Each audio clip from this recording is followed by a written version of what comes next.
Assalamualaikum warahmatullahi wabarakatuh. Perkenalkan, saya Muhammad Al-Qadri MZ. Saya akan memaparkan sebuah rangkuman yang berjudul Etika Bisnis dalam Manajemen Sumber Daya Manusia.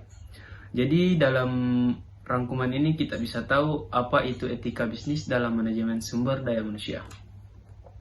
Manajemen sumber daya manusia adalah suatu proses menangani berbagai masalah pada ruang lingkup karyawan, pegawai, buruh, manajer, dan tenaga kerja lainnya untuk dapat menunjang aktivitas organisasi atau perusahaan demi mencapai tujuan yang telah ditentukan. Bagian atau unit yang biasanya mengurusi sumber daya manusia adalah Departemen Sumber Daya Manusia atau HRD.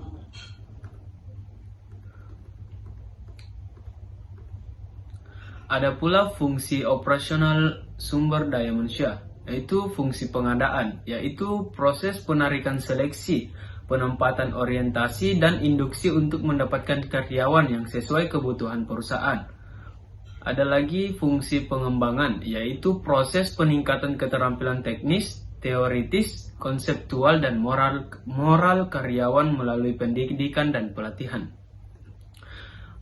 Fungsi kompensasi, yaitu pemberian balas jasa langsung dan tidak langsung berbentuk uang dan barang kepada karyawan sebagai ombal jasa yang diberikannya kepada perusahaan.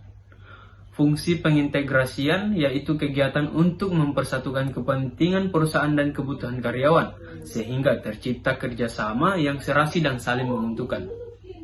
Fungsi pemeliharaan, yaitu kegiatan untuk memelihara atau meningkatkan kondisi fisik, mental, dan loyalitas karyawan agar tercipta hubungan jangka panjang.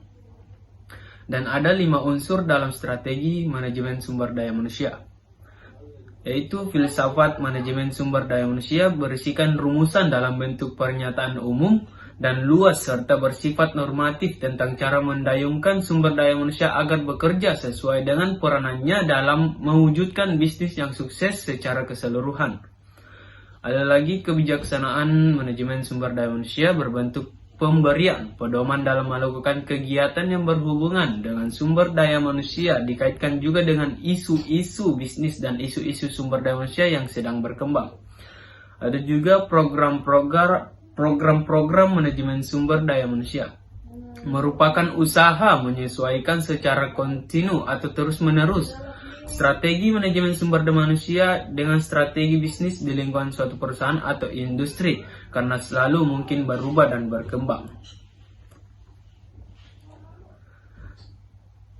Ada juga pelaksanaan manajemen sumber daya manusia, yaitu unsur yang disebut sebagai taktik operasional sumber daya manusia yang merupakan aktivitas-aktivitas utama dalam mewujudkan program sumber daya manusia.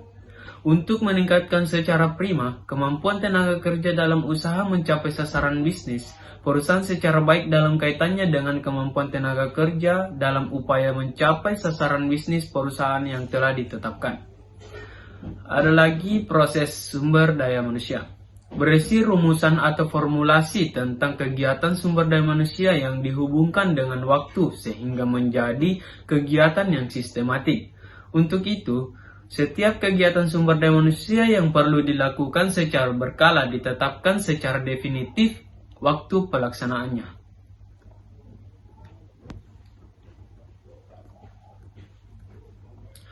Masalah-masalah hukum dan etika dalam manajemen sumber daya manusia. Dalam bisnis juga harus ada hukum dan etika pengelolaannya. Di korporasi dikenal dengan kesetaraan kesempatan kerja, yaitu tidak adanya diskriminasi dalam pengkaryaan berdasarkan ras, warna kulit, ataupun agama, jenis kelamin, serta asal-usul negara. Hal ini merupakan hak asasi setiap manusia, sehingga berlaku dimanapun secara universal. Pasar global sumber daya manusia. Globalisasi ini disebabkan oleh beberapa faktor, yaitu 1. Peningkatan dan modernisasi saluran telekomunikasi. 2. Munculnya perusahaan-perusahaan raksasa yang mendunia tanpa membawa negara asalnya. 3. Adanya perdagangan bebas. 4. Pasar uang yang berlangsung selama 24 jam dan adanya tunggal di sejumlah negara. 5. Kontrol negara asing akan meningkat terhadap aset industri dan pekerjaan para tenaga kerja suatu negara. 6. Munculnya standar dunia dan perubahan peraturan global mengenai perdagangan atau trade commerce atau disebut keuangan produk dan pelayanan. Masalah sumber daya manusia terhadap globalisasi diantaranya adalah lesunya dunia usaha akibat krisis ekonomi yang berkepanjangan sampai saat ini mengakibatkan rendahnya kesempatan kerja terutama bagi lulusan perguruan tinggi. Sementara di sisi lain, jumlah angkatan kerja lulusan perguruan tinggi terus meningkat. Sampai dengan tahun 2000, ada sekitar 2,3 juta angkatan kerja lulusan perguruan tinggi. Oke, baik, itulah tadi materi yang saya sampaikan. Semoga yang menonton bisa menyimak apa yang saya paparkan dan semoga bisa bermanfaat untuk kalian semua. Assalamualaikum warahmatullahi wabarakatuh.